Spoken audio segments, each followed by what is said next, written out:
New album, 2018. There's no name on it. Let's listen to it.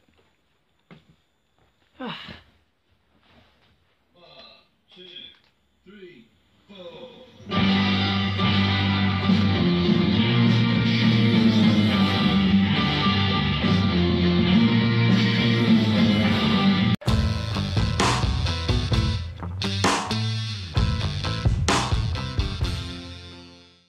Hello everybody, and welcome to an album review of the new Radiohead album. Oh wait, it's not Radiohead? What is it? Oh, who's this? Alex Turner. It must be the new Alex Turner record. Let's check the liner notes, shall we? Got some details in here somewhere. Still no. Shall we check the side of it? Arctic Monkeys? What the hell is this? Guys, for a start off, disclaimer. I'm a fan of the Arctic Monkeys. I like everything that the Arctic Monkeys have put out, from the 2006 album, even the demos before that, to AM. And I enjoy AM, despite the drastic change in the band's style and what have you that have brought them up to the present. They've evolved, they've changed sonically, they've grown up, and the sound has been really good and enjoyable on each album, in my opinion. A lot of people I know are divided on AM and prefer not to listen to it and call it the poser record, which got everyone into it. Because it was the band's album that got them the most success. I think it's like the standard record store record. You know, there's like Nirvana, Nevermind, I think Adele 25, and AM by Arctic Monkeys in there somewhere in any record shop, I'm pretty sure. I can't disagree with the Arctic Monkeys sound. But this record, Tranquility Base Hotel and Casino, this record takes the biscuit with bands' evolving sound. Because a lot of people can say that bands evolve sonically and change and mature and grow up, you just gotta deal with it. This is a step too far outside of that comfort zone. I'm pretty sure the band had warned Alex to release the album not under the Arctic Monkeys name because of the sound difference, and I'm completely on their side, and I'm not just looking for an easy way out there. I'm genuinely saying that and agreeing with it, because this album just isn't Arctic Monkeys. There's such a lack of guitars and what we're normally used to, because Alex has taken up piano on this record. For whatever reason, it just makes the album feel empty. The only catchy riff, and I think the only one worthwhile of a single, would be 4 out of 5. I'm pretty sure they released that as a single anyway, because it's probably the catchiest one on there. But all of the rest of the record, I'm sorry, I've tried to like this record. It's been a week since its release, and I've been listening to it on and off, just trying to find some place in my head where I enjoy this. But I just can't do it. It's nothing enjoyable. It's just boring. The band has wasted the amazing drummer that is Matt Helders on this record, because throughout the tracks, he's basically playing the same slow tempo beat of boom, boom, boom, boom. There's no variation. There's a few tracks, I'm pretty sure, let me have a look, I think American Sports or something, where there's a bit of a switch up, a nice funky groove, but there's too much space left because of the piano without riffs, without any catchiness to any of the lyrics. The lyrical content in this is good. I like the lyrics, but the way it's being presented by Alex is not good. There's just such a lack of harmony and lyrical consistency, because there's no sort of rhythm to it. Alex has done the thing where vocalists will extend a word or draw it out or try to do something clever with it to make it sound space-filling, I guess. Personally, I can't stand it when lyricists do that, because, I don't know, I just don't like that style. Alex's voice is very much suited to a lower key, sort of like intimate feel, but I'm pretty sure it's on track either 2 or 3, it might be 1 Point Perspective, it might be American Sports, that Alex gets really intimate with the mic, and he starts putting on this falsetto that just makes me feel uncomfortable. Jesus in the basement, filling out the information form. Mama got a headache, just popping out to sing protest. So, as you can probably hear, he sounds like he's got the mic up really high on sensitivity, and you can hear the mouth sounds against it, and he's got this Jesus in the space bar. I'm sorry, I love his voice, but this just isn't cutting it for him. This falsetto is just really, really not good.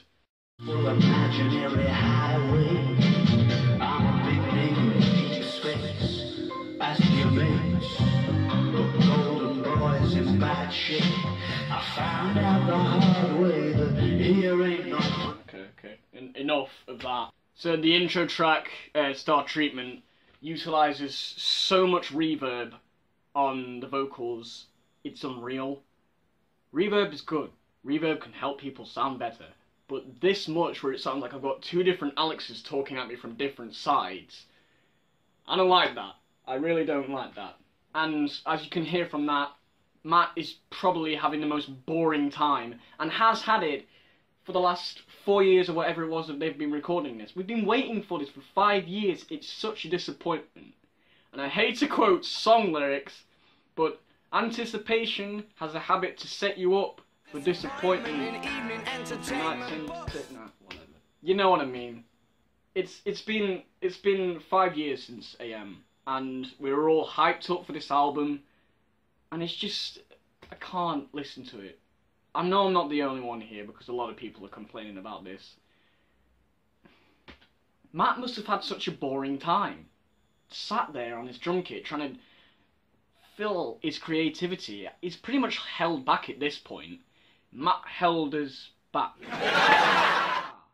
Funny as hell. Jesus Christ. With the spaciousness of the songs, I think Nick has a chance to shine through with his bass, because, like I said, there's so much space to fill. And I think what gives this album a bit of a redeeming quality is Nick's bass, because it's nice, it's good, there's variation to it. Unlike the rest of it, instrumentally, as I've said countless times, there's just not enough stuff to get your teeth into. It's really spacious. I get the vibe that they're trying to achieve, but it's just not what the band should be doing at this point. They've set the bar so high with all the past stuff, and it's just painful to listen to this.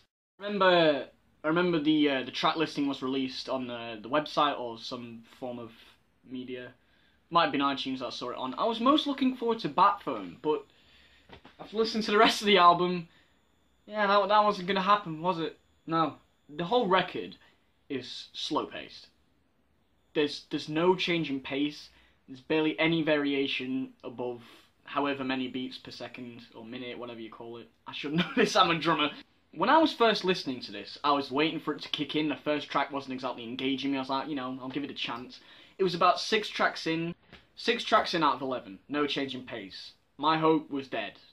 I pre-ordered the album with HMV because it gave me 5,000 bonus points and an exclusive lyric book. The lyric book is not much to behold. If you did pre-order this, I don't think you're missing out on much. It's just like the lyrics printed out in like Word document pasted onto it. It's like, you're not missing much. You haven't missed much. It's got a lyric book in it anyway with basically the same style and a bit of art. Like, that's about it. Not much to say for it. I will say with the packaging, I like what they did on the inside. With the sort of signature pattern to it, I guess. I know you can't really see it, but they have done something interesting on the fold-over part, and they've given the record CD an actual sleeve with the logo of it. That's a redeeming quality, I guess. It has managed to maintain some swagger with his lyrical style. The first song, the Martini Police. I like the concepts. Pull me in close on a crisp eve, baby.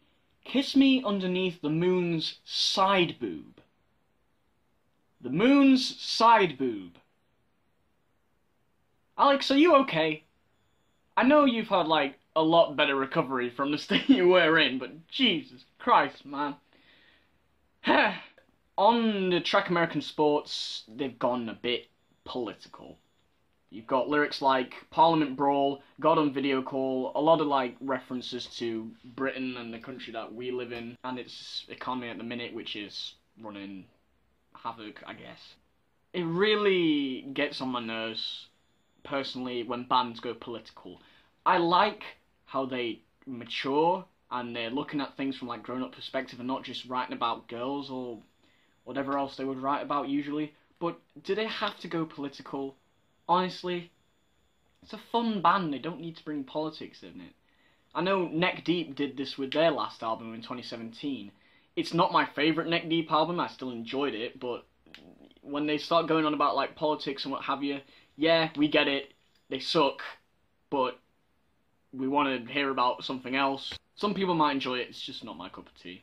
Now for the part that I don't like, the list of puns that I've come up with about the album and the band, quoting lyrics from them, and I'm really sorry, but I just had to do this. So, here we go. So there's a lot of piano on this record. I guess Alex oiled up those sticky keys. The only cornerstone is Nick's bass. The album had me crying lightning. There's no #1 party anthems on here. I won't be crawling back to it anytime soon. It does not get 4 stars out of 5. And you could say it's soundtrack to disaster. Great. Now, I'm not one of these fans that just wants consistent, amazing albums, you know, something. I wasn't expecting AM Part 2 when I was wanting to listen to the album, or wanting a new album out. I wasn't expecting anything like their older sound, because I know they've changed. I was expecting something different. I was expecting an Arctic Monkeys album. This just isn't them. And as I've said before, I've tried my damnedest to listen to this record and enjoy it. But by the time that I get to She Looks Like Fun, it makes me want to die. Because it's just like, she looks like fun. Boom, boom. She looks like fun. It's painful to listen to. It breaks my heart that the Monkeys have managed to do something wrong. Because everything up to now has been awesome. Everything up to now has been like a massive statement in their career. But this just doesn't do it for me. And I wouldn't normally make a review of an album separate from my end of year top 15 or however many albums of the year. But this just deserved this for the wrong reasons. It won't be on my top anything of the year. Top worst, I guess. Really disappointing. So, guys, thanks for watching. Save yourself 10 quid or however much it is from buying this album, because if you're a fan like I am, then you will be disappointed and you would have wasted your money like I have. I've no idea how I'm going to get rid of this album now, but I probably will try. I've not put it onto my phone. I've not given it any more listens since One Every Day. I've tried to get into it. Maybe it'll grow on me, maybe it won't, but this is not what we needed at the minute. So, there you go. The older stuff is always there for you to enjoy if you're a fan, so enjoy it. Tickets are on sale now, you can go see them on tour. They'll probably play only 4 songs from the new record, so still enjoy the band, just don't listen to this record. Thank you so much for watching. Let me know what you thought in the comments. I will see you next time.